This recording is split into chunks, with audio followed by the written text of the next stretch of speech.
ಈ ಬಾರಿ ಬೆಂಗಳೂರು ಗ್ರಾಮಾಂತರ ಲೋಕಸಭಾ ಕ್ಷೇತ್ರವನ್ನ ಗೆಲ್ಲಿಸಿಕೊಂಡು ಬರಲೇಬೇಕು ಅಂತೇಳಿ ಬಿಜೆಪಿ ಪಾಳಿಯ ಸಾಕಷ್ಟು ರಣತಂತ್ರಗಳನ್ನ ಮಾಡಿಕೊಂಡಿದ್ದು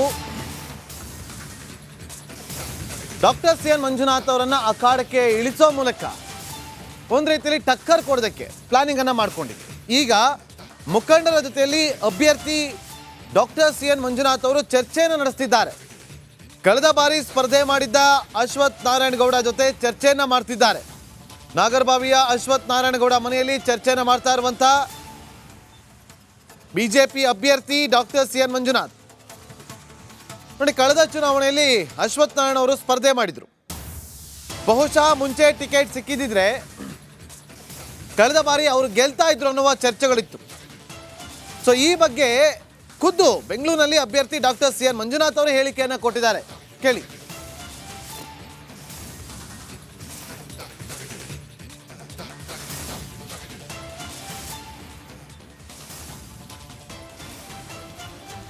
ನಮ್ಮ ಜೊತೆ ಡಾಕ್ಟರ್ ಸಿ.ಎನ್. ಮಂಜುನಾಥ್ ಸರ್ ಇದ್ದಾರೆ. ಸರ್, ಅಮಿತ್ ಶಾ ಅವರು ಎಂಟ್ರಿ ಕೊಟ್ಟಿದ್ದಾರೆ ಈಗ ನಿಮ್ಮ ಕ್ಷೇತ್ರಕ್ಕೆ. ಈಗ ಯಾವ ರೀತಿ ಚುನಾವಣೆ ಬೂಸ್ಟ್ ಆಗಿದೆ ಸರ್ ತಮಗೆ? ಅಲ್ಲ, ಹೌದು, ಅದೊಂದು ಬೂಸ್ಟ್ ಆಗುತ್ತೆ. ನೀವೇ ಹೇಳ್ತಾ ಇದ್ದೀರಲ್ಲ, ಯಾಕೆಂದರೆ ಅವರು ರೋಡ್ ಶೋ ಬರ್ತಾ ಇದ್ದಾರೆ. ಆ ಸಂದರ್ಭದಲ್ಲಿ BJP JDS ಕಾರ್ಯಕರ್ತರು ಮತ್ತು ಎಲ್ಲ ಅಭಿಮಾನಿಗಳು ಮತ್ತು ಮತದಾರರು ಎಲ್ಲ ಭಾಗವಹಿಸ್ತಾ ಇದ್ದಾರೆ ರೋಡ್ ಶೋನಲ್ಲಿ. ಸೊ ಅದು ಪ್ರಚಾರಕ್ಕೆ ಹೆಚ್ಚು ಒಂದು ಪ್ರೋತ್ಸಾಹ ಕೊಡುತ್ತೆ. ಸರ್, ಹಾಗೇನೇನೆ ಈ ಬಾರಿ ಜೋಡೋ ವರ್ಸಸ್ ತೋಡೋ ಅಂತ ಹೇಳಿಬಿಟ್ಟು ಸಂಘರ್ಷ ಶುರುವಾಗಿದೆ ಲೋಕಸಭಾ ಚುನಾವಣೆಯಲ್ಲಿ. ಈ ನಿಟ್ಟಿನಲ್ಲೇ ಚನ್ನಪಟ್ಟಣದಿಂದ ಅಮಿತ್ ಶಾ ಅವರನ್ನ ಈ ಸಾರಿ ಕರೆ ತಂದಿರತಕ್ಕಂಥದ್ದು. ತಾವು ಈ ಬಗ್ಗೆ ಏನು ಹೇಳ್ತೀರಿ? ಇವಾಗ ಕೇಂದ್ರದ ನಾಯಕರು ಇದೊಂದೇ ಕ್ಷೇತ್ರ ಅಲ್ಲ, ಹಲವಾರು ಕ್ಷೇತ್ರಕ್ಕೆ ಬರ್ತಾರೆ. ಕೇವಲ ಅದು ಬೆಂಗಳೂರು ಗ್ರಾಮಾಂತರ ಚನ್ನಪಟ್ಟಣಕ್ಕೆ ಮಾತ್ರ ಅಲ್ಲ, ಬೇರೆ ಬೇರೆ ಕ್ಷೇತ್ರಕ್ಕೂ ಬರ್ತಾ ಇದ್ದಾರೆ, ಇದಕ್ಕೂ ಬರ್ತಾ ಇದ್ದಾರೆ. ದೇಶವನ್ನು ತುಂಡು ಮಾಡುವಂಥ ಹೇಳಿಕೆಯನ್ನು ಕೊಟ್ಟಿದ್ರು DK ಸುರೇಶ್ ಅವರು. ಈಗ ಅದೇ ಕ್ಷೇತ್ರದಿಂದ ನನಗೆ ದೇಶವನ್ನು ಜೋಡಿಸುವಂಥ ಪ್ರಯತ್ನ ಆಗ್ತಾ ಇದೆ ಅಂತ. ಅದೆಲ್ಲ ದೊಡ್ಡವ್ರು ಕೇಳೋಣ. Okay, thank you sir. ಇದಿಷ್ಟು ಕೂಡ ಡಾಕ್ಟರ್ ಸಿ.ಎನ್. ಮಂಜುನಾಥ್ ಅವರ ಮಾತು. ಒಟ್ಟಾರೆಯಾಗಿ ಅಮಿತ್ ಶಾ ಅವರು ನಮ್ಮ ಕ್ಷೇತ್ರಕ್ಕೆ ಆಗಮಿಸ್ತಾ ಇರ್ತಕ್ಕಂಥ ಖಂಡಿತವಾಗಲೂ ಕೂಡ ನಮ್ಮ ಪಕ್ಷಕ್ಕೆ, ಹಾಗೆ ನನಗೂ ಕೂಡ ಒಂದು ರೀತಿಯ ಬೂಸ್ಟ್ ಅಂತಕ್ಕಂಥ ಮಾತನ್ನು ಹೇಳಿರ್ತಕ್ಕಂಥದ್ದು. ಕ್ಯಾಮ್ರಾ ಪರ್ಸನ್ ಲಕ್ಷ್ಮೀಪುತ್ರ ಜೊತೆ ಸುರೇಶ್, ರಿಪಬ್ಲಿಕ್ ಕನ್ನಡ, ಬೆಂಗಳೂರು.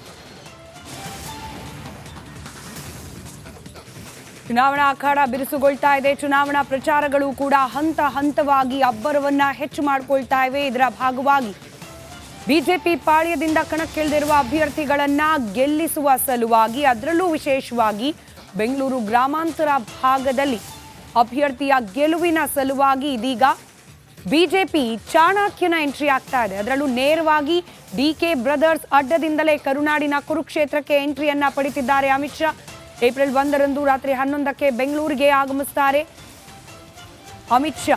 ಇನ್ನು 2ನೇ ತಾರೀಕು ಚನ್ನಪಟ್ಟಣದಿಂದಲೇ ಚುನಾವಣಾ ರಣಕಹಳೆ ಈ ಬಾರಿ ಮೊಳಗಲಿದೆ. ವಿಶೇಷವಾಗಿ ಜೋಡೋ ವರ್ಸಸ್ ತೋಡೋ ಸಂಘರ್ಷ ಈ ಬಾರಿ DK ಸುರೇಶ್ ಅವರ ಕ್ಷೇತ್ರದಲ್ಲಿ ಕಾಣಲಿಕ್ಕೆ ಸಿಗುತ್ತೆ. DK ಸುರೇಶ್ ಅವರದ್ದೇ ಹೇಳಿಕೆ, ಅನುದಾನ ಹಂಚಿಕೆ, ತೆರಿಗೆ ಹಂಚಿಕೆ ವಿಚಾರದಲ್ಲಿ ಕೇಂದ್ರ ಸರ್ಕಾರ ಅನ್ಯಾಯ ಮಾಡ್ತಾ ಇದೆ. ಹೀಗೆ ಆಗ್ತಿದ್ರೆ ದಕ್ಷಿಣದ ರಾಜ್ಯಗಳು ಪ್ರತ್ಯೇಕ ರಾಷ್ಟ್ರಕ್ಕೆ ಮನವಿಯನ್ನ ಮಾಡಬೇಕಾಗುತ್ತೆ ಅನ್ನೋ ಅರ್ಥದ ಮಾತುಗಳು.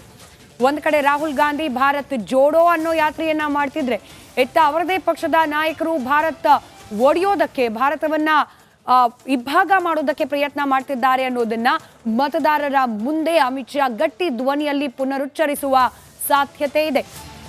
ಜೊತೆಯಲ್ಲೇ ದೇಶ ತುಂಡು ಮಾಡ್ತೇವೆ ಅಂತ ಸಂಸದರು ಹೇಳಿಕೆ ಕೊಟ್ಟಿದ್ರು. ಇದೀಗ ಅದೇ ಹೇಳಿಕೆಯನ್ನ ಅಸ್ತ್ರವಾಗಿಸಿಕೊಂಡು ಮತದಾರರನ್ನ ಸೆಳೆಯುವ ಪ್ರಯತ್ನವನ್ನ ಬಿಜೆಪಿ ಪಾಳ್ಯ ಮಾಡ್ತಾ ಇದೆ. ದೇಶ ತುಂಡು ಮಾಡ್ತೇನೆ ಎಂದಿದ್ದವರ ಕ್ಷೇತ್ರದಿಂದಲೇ ಇದೀಗ ಅಮಿತ್ ಶಾ ಅವರ ರ್ಯಾಲಿ, ಚುನಾವಣಾ ಪ್ರಚಾರ ಪ್ರಾರಂಭವಾಗ್ತಿದೆ. ಈ ಬಗ್ಗೆ ರಿಪಬ್ಲಿಕ್ ಕನ್ನಡಕ್ಕೆ ಬಿಜೆಪಿ ನಾಯಕ ಸುನಿಲ್ ಕುಮಾರ್ ಮಾಹಿತಿಯನ್ನ ಹಂಚಿಕೊಂಡಿದ್ದಾರೆ. ಕಳೆದ ಬಾರಿ ಸೋತ ಕ್ಷೇತ್ರದಲ್ಲಿ ಈ ಬಾರಿ ಗೆಲ್ಲಲೇಬೇಕು ಅಂತ ಹೇಳಿ ಹೊರಟಿದ್ದೇವೆ ಅಂತ ತಿಳಿಸಿದ್ದಾರೆ. ಸಮಸ್ಯೆಗಳನ್ನು ಬಗೆಹರಿಸಲಿಕ್ಕೆ ಹೊರಟಿದ್ದೇವೆ. ಜನಕ್ಕೆ ಅರ್ಥ ಆಗಿದೆ. DK ಸುರೇಶ್ ಅವರು ಕೊರೋನಾ ಸಂದರ್ಭದಲ್ಲಿ ಮಾಡಿದಂಥ ಕಾರ್ಯಕ್ರಮ ಬಹುಶಃ ಈ ದೇಶದ ಯಾವುದೇ ಪಾರ್ಲಿಮೆಂಟ್ ಮೆಂಬರ್ ಇಲ್ಲ ಯಾವುದೇ ನಾಯಕರು ಯಾರು ಕೂಡ ಅವರು ತೋರಿಸಂಥ ಹೃದಯವಂತಿಕೆ, ಶ್ರಮ, ಆಮೇಲೆ ಮಾನವೀಯತೆ, ನನ್ನ ತಮ್ಮ ಅನ್ನೋದು ಒಂದು ಕಡೆ ಸೈಡ್ಗಿಡಿ. You go to the flashback. ನೀವು ಮಾಧ್ಯಮದವ್ರಿಗೆ ನಿಮ್ಗೇನಾದ್ರು ನಂಬಿಕೆ ಇದ್ದರೆ, ಉಪಕಾರ ಸ್ಮರಣೆ ಅನ್ನೋದಿದ್ದರೆ, ಯಾವ ಲೀಡ್ರು ಮನೆಯಿಂದ ಈಚೆ ಬರಲಿಲ್ಲ. ಈಗ ನಮ್ಮ ಕುಮಾರಣ್ಣ ಹೇಳ್ತಾರಲ್ಲ, ಮನೆಯಿಂದ ಈಚೆನೇ ಬರಲಿಲ್ಲ. ಯಾರು ಮನೆಯಿಂದ ಯಾವ ಸಂಸ್ಥೆ ಸದಸ್ಯರು ಬರಲಿಲ್ಲ. ನಾನು ಹಿಂದೆ ಹೇಳಿದ್ದೀನಿ, ಪಾಪ MP ಸತ್ತೋಗಿದ್ದರು ನಮ್ಮ ಮಿನಿಸ್ಟ್ರು, ಅವನ ಬಾಡಿನೂ ಕೊಟ್ಟಲಿಲ್ಲ. ಆದರೆ DK ಸುರೇಶ್ ಅವರು ಹೋಗಿ ಹಾಸ್ಪಿಟ್ಲಿಗೆ ಹೋಗಿ ಭೇಟಿ ಮಾಡಿ ಔಷಧಿ ಕೊಡಿಸೋದಲ್ಲದೆ, ಸ್ಯಾನಿಟೈಸರ್ ಕೊಡಿಸೋದಲ್ಲದೆ, ಪ್ರತಿ ಮನೆಗೂ ಕೂಡ ಔಷಧಿನ ಟ್ಯಾಬ್ಲೆಟ್ನ ಹಂಚಿದ್ದಾರೆ. ಹೊರಗಡೆಯಿಂದ ತರಿಸಿ, ಹೊರಗಡೆ ರಾಜ್ಯದಿಂದ ಬೇರೆ ಅಮಿತ್ ಶಾ ಅವರು ಚನ್ನಪಟ್ಟಣದಿಂದಲೇ ಪ್ರವಾಸವನ್ನ ಶುರು ಮಾಡ್ತಿರ್ತಕ್ಕಂಥದ್ದು, ರೋಡ್ ಶೋ ಸಮಾವೇಶ ಇರ್ತಕ್ಕಂಥದ್ದು ಬಹಳ ಕುತೂಹಲ. ಯಾಕೆ ಸರ್ ಈ ಸಮಾವೇಶ ಅದು ಚನ್ನಪಟ್ಟಣದಿಂದ ಶುರು ಯಾಕೆ ಅಂತ? ಚನ್ನಪಟ್ಟಣದಕ್ಕೆ ಅದಕ್ಕೆ ಒಂದು ವಿಶೇಷವಾದಂಥ ಕಾರಣ ಇದೆ. ಅಲ್ಲಿಯ ಬೆಂಗಳೂರು ಗ್ರಾಮಾಂತರದ ಲೋಕಸಭಾ ಸದಸ್ಯರು ಈ ದೇಶವನ್ನು ತುಂಡು ಮಾಡ್ತೇನೆ, ದೇಶವನ್ನು ವಿಭಜನೆ ಮಾಡ್ತೀನಿ ಅನ್ನುವಂಥ ಹೇಳಿಕೆಯನ್ನು ಕೊಟ್ಟಂಥವ್ರು. ದೇಶವನ್ನು ತುಂಡು ಮಾಡ್ತೇವೆ ಅಂತೇಳಿ ಕಾಂಗ್ರೆಸ್ಸಿನ ಸಂಸದ ಹೇಳಿಕೆ ಕೊಟ್ಟ ನಂತರವೂ ಕೂಡ ಒಬ್ಬರೇ ಒಬ್ಬ ಕಾಂಗ್ರೆಸ್ಸಿನ ನಾಯಕರು ಅದನ್ನು ತಿರಸ್ಕರಿಸ್ತಿಲ್ಲ, ಅದನ್ನು ಖಂಡಿಸ್ತಿಲ್ಲ. ಬದಲಾಗಿ ಒಬ್ಬರಾದ ನಂತರ ಆ ವಿಭಜನೆಯ ಮಾತನ್ನು ಸಮರ್ಥಿಸ್ಕೊಳ್ತಾ ಹೋದರು. ಅಂದರೆ ಕಾಂಗ್ರೆಸ್ಸಿನ ಮಾನಸಿಕತೆ ಆ ಸಂಸದನ ಮುಖಾಂತರ ದೇಶ ವಿಭಜನೆ ಮಾಡುವಂಥ ಮಾನಸಿಕತೆ. ಯಾರು ದೇಶವನ್ನು ತುಂಡು ಮಾಡ್ತಾರೆ ಅಂಥ ಜಾಗದಿಂದ ದೇಶವನ್ನು ಒಂದು ಮಾಡ್ತೇವೆ ಅಂತೇಳಿ ಅಮಿತ್ ಶಾ ಅವರ ಪ್ರವಾಸ ಆರಂಭ ಆಗುತ್ತೆ. ಹಾಗಾಗಿ ಜೋಡೋ ಮತ್ತು ತೋಡೋ ಇವೆರಡರ ನಡುವೆ ಇವತ್ತು ಸಂಘರ್ಷ ನಡೆಯುತ್ತೆ.